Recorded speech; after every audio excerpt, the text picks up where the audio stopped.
Hey guys, welcome back to another episode. My name's Chris, and tonight I got to check out VHS 94. It's coming soon to Shudder. It's of course the fourth VHS movie.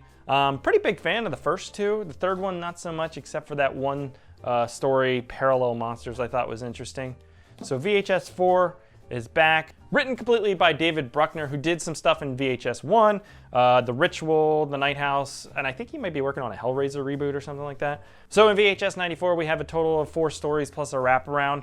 And like all anthologies, some are better than others, but for the most part, I had a blast watching this thing. So the wraparound follows this SWAT team as they're doing this drug raid at this warehouse, and what they uncover is not what they expect. What they find is remnants of like this cult where there's all these dead bodies and eyeballs have been gouged out. And that's what we use as a transitional moment into our first story, which is Storm Drain, which is directed by Chloe Okuno, which I looked her up and I was not familiar. She only had like 3 shorts. I'm not even sure how you get to be involved in something like this with only 3 shorts from 2014, but hey, good on you. So Storm Drain is about a news reporter who is investigating this local legend called the Rat Man, and then some hijinks ensue with a Rat Man.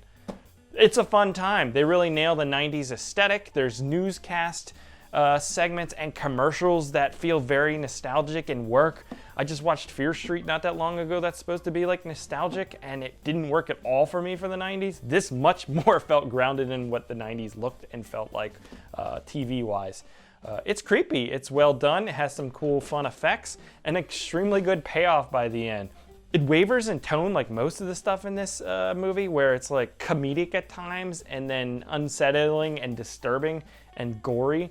But by the end, it leaves on a very dark comedy kind of note. But I enjoyed it, and it was a good starting segment for the movie. We get into the second story, which is Empty Wake, directed by Simon Barrett, who wrote The Guest and You're Next. And this story follows this funeral home attendant who has to stay overnight for this overnight wake. I said overnight twice, now 3 times. Let's see if we can do it again. No. And this is probably the weakest segment.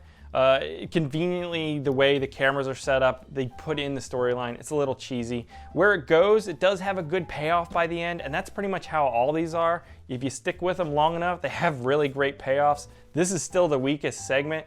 It's fine, it's passable, it has some fun gore, and the end almost saves it, but it's definitely the weakest. But it leads into the next one, which is called The Subject, directed by Timo Tjahjanto, who is a director I really like. He did the May the Devil I Take You movies. He directed Safe Haven from VHS 2, which is probably the best segment in that one.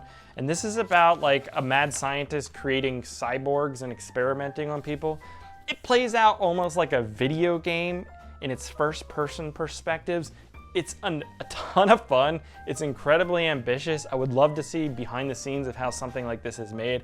I assume a lot is done in post, but it's a very complicated idea to shoot this thing with all the effects work going on, a mix of CGI and practical. There's tons of gore, and like I said, it reminds me of a video game of like a Doom type thing. This one does a good job of showing off some of the budget, especially when it pays off by the end, because there's just a ton of like props and gore effects, practical effects, CGI, tons of cast and locations to these things. And with the filter of the VHS look, it really smooths everything out and gives it a really good feel. So the last story in this is called Terror, directed by Ryan Prows. So the Terror is about like this white nationalist militant group who've captured this creature. It can use its blood as a weapon because it's highly explosive in the sunlight. Hints at what kind of creature they've captured. And again, is a good mix of like disturbing, unsettling stuff, but also kind of funny. This one takes a little bit longer to play out, but it takes its time setting up like the workings of this group, and it comes off as mostly authentic feeling with the way it's shot. Like it feels like they're just kind of chronicling their journey of their plan to do this terrorist attack. The effects are really good too. I enjoyed the story. Most of these stories in VHS 94 are very simple and not like super surprising or that creative. This is probably the most creative one, I think, with kind of using vampire blood as a weapon is a good idea. But I think for the most part, what works so well in this movie is the execution and the payoffs for all these stories, not necessarily the premises or the stories themselves. So yeah, for the most part, I really enjoyed this thing. It's not mind-blowing, like I said, from a story perspective, but the execution is super good, super fun. I definitely think it's a step up from VHS Viral. and sits well with the other 2 VHS movies. So yeah, I think VHS 94 is definitely worth checking out, especially if you enjoy anthology horror movies. So that should be on Shudder sometime soon. And if you've seen it, let me know what you think, and I will catch you here next time, guys. Goodbye. Hey guys, it's Chris. I know some of you already have a heads up over the others because you've already liked the video and subscribed to the channel.